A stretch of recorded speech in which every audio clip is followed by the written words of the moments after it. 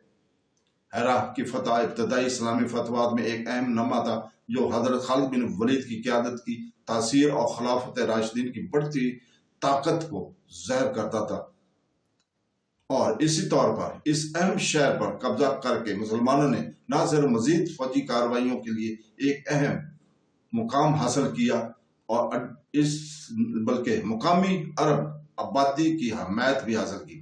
خلافت کی انتظامیہ میں ہیرا کی کامیاب انضمام نے اسلام کی فارسی سرزمینوں میں تیزی سے پھیلاؤ کی منزلیں طے کی تھیں۔ اس تقریب نے حضرت خالد بن ولید کی حکمت عملی کی مہارت کو ظاہر کیا، جس نے فتح حاصل کرنے کے لیے فوجی جارحیت کو ڈپلومیسی کے ساتھ متوازن کیا۔ بغیر کسی خونریزی کے بڑے شہر کو زیر کرنے کے ان کی صلاحیت نے اسلامی طرز حکمرانی کی تاثیر اور نئے حکم کی اپیل کو اجاگر کیا۔ ہیرا کی فتح نے فتوحات کے سلسلے کا آغاز کیا جو بالآخر سلطنت فارس کے زوال اور اس علاقے میں اسلامی حکومت کے قیام کا باعث بنی۔ اس کے ساتھ ہی ہم آج آپ سے اجازت چاہتے ہیں، کل تک کے لیے اللہ حافظ۔